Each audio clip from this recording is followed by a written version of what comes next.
बार बार लग रहे हैं झूठे आरोप, लांछन लगा रहे हैं लोग, आरोप प्रत्यारोप कर रहे हैं। आपको अपनी सफाई का कोई मौका ही नहीं दे रहे। जिसको देखो आप पर चढ़ रहा है, आपकी बुराई कर रहा है, निंदा कर रहा है, अपमान कर रहा है। भरी सभा में अपमान हो रहा है आपका। आप काबिल हैं, सच्चे हैं, सबका भला सोचते हैं, उसके बाद ये हाल है आपका। तो आज का वीडियो आपके बहुत काम का है। मैं हूं डॉक्टर उमाश्री, आपका बहुत स्वागत करती हूं, अभिनंदन करती हूं। और आज की जानकारी उन लोगों के लिए लेकर आई हूं जो बिल्कुल बेकसूर होते हैं, भोले भाले होते हैं, कबूतर की तरह होते हैं, शांति प्रिय होते हैं, लेकिन दुख तकलीफ़ अपमान उनका पीछा नहीं छोड़ता है। जिसको देखो उनकी बस बातें बना रहा है, हंसी उड़ा रहा है। ऐसे में वो खून के घूंट पीकर रह जाते हैं। लेकिन अब खून के घूंट पीने के दिन ख़त्म हो गए। अब आपका ही आपका बोलबाला रहेगा, आपका ही आपका दबदबा रहेगा। बस आज जो उपाय बता रही हूँ इनको अपना लेना। मैं हूँ डॉक्टर उमाश्री, आप सबकी अपनी बहुत स्वागत करती हूँ और आपको आशीर्वाद देती हूँ। विकट परिस्थिति में मेरी रिक्वेस्ट यही है कि अपनी कुंडली का परामर्श लीजिए, जिससे कि कुंडली के हिसाब से उपाय करके आप सब पर हावी हो सकें। ऐसा तगड़ा रत्न आपको बताऊँगी, उसको पहनने से कोई आपके सामने आँखें मिलाने की भी हिम्मत नहीं करेगा। लेकिन पहले ये उपाय कर लो, क्योंकि कुंडली दिखाओगे तो परामर्श शुल्क देना पड़ेगा। और ये जो उपाय है बिल्कुल निःशुल्क है, इसी में आपका भला हो जाए, मैं यही कामना करती हूँ। मुझे कभी लालच नहीं रहा किसी भी चीज़ का, तो मैं यही आज जो जानकारी दे रही हूँ इनको अपना लेना। पहली चीज़ तो ये कि आप अपनी कुंडली में छठा घर जो होता है ना, छठा घर और आठवां घर, इसके मालिक ग्रहों की अगर दशा चल रही है, मार्केश चल रहा है, दूसरा और सातवां घर मारक स्थान है, इनके स्वामी मार्केश कहलाते हैं। इनकी दशा चलना या पाप ग्रहों की दशा चलना कई बार ऐसी स्थिति निर्मित करती है कि आपकी जो ज़िंदगी है नासूर बन के रह जाती है, दुखमय बन के रह जाती है। ऐसे में आपको जो ग्रह आपके लिए शुभ हैं, लग्नेश हैं, भाग्येश हैं, पंचमेश जो है त्रिकोण का स्वामी, इनके रत्न पहन लेने चाहिए और इनसे संबंधित उपाय ज़रूर कर लेने चाहिए। क्योंकि कोई आप पर तब तक हावी होता है जब आप कमज़ोर होते हो, जब आप अपने आप को मजबूत कर लेते हो उपाय करके। तो किसकी औकात है जो आप पर हावी हो सके, आपको अपमानित कर सके, आपकी बातें बना सके, आपकी हंसी उड़ा सके। तो इसलिए सबसे पहले जो आपकी लग्न है उसका रत्न जरूर धारण कर लो। लेकिन लग्नेश अगर अष्टम में है या छठे घर में या 12वें घर में है तो उसका व्रत करना चालू कर दो, आपका कल्याण होना चालू हो जाएगा।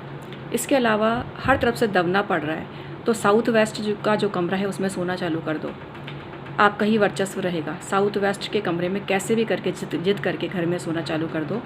जो उस जगह सोता है उसी की सत्ता चलती है, ये मान के चलना। साउथ वेस्ट में जो सोता है उसकी सत्ता पूरे घर में और समाज में चलती है।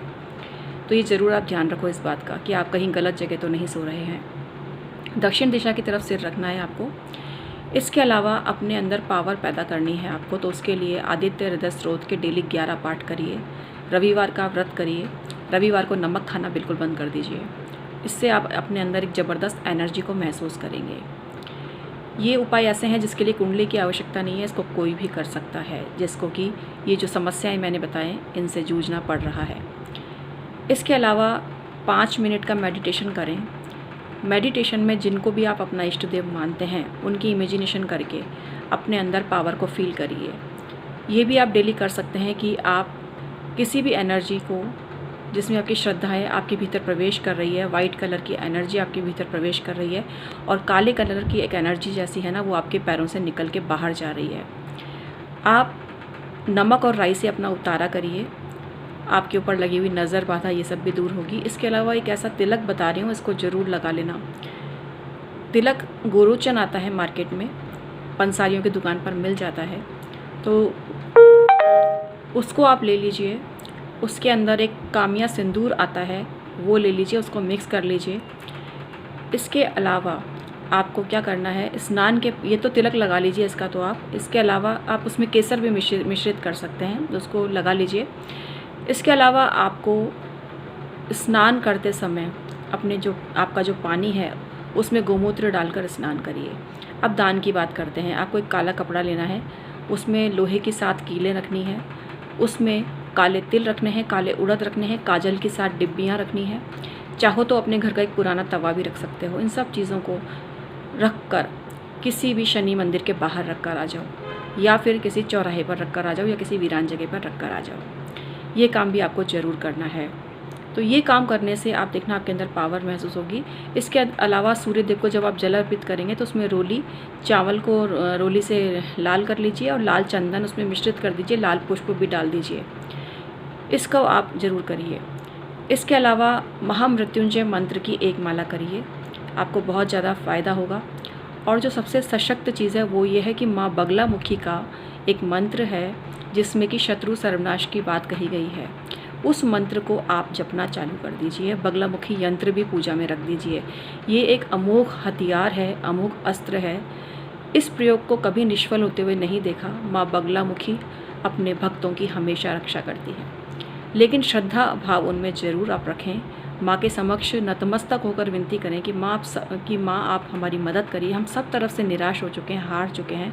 आप ही हमारी उम्मीद हो, अब तो हमारा कल्याण करिए, हमारे सभी शत्रुओं का सर्वनाश करिए।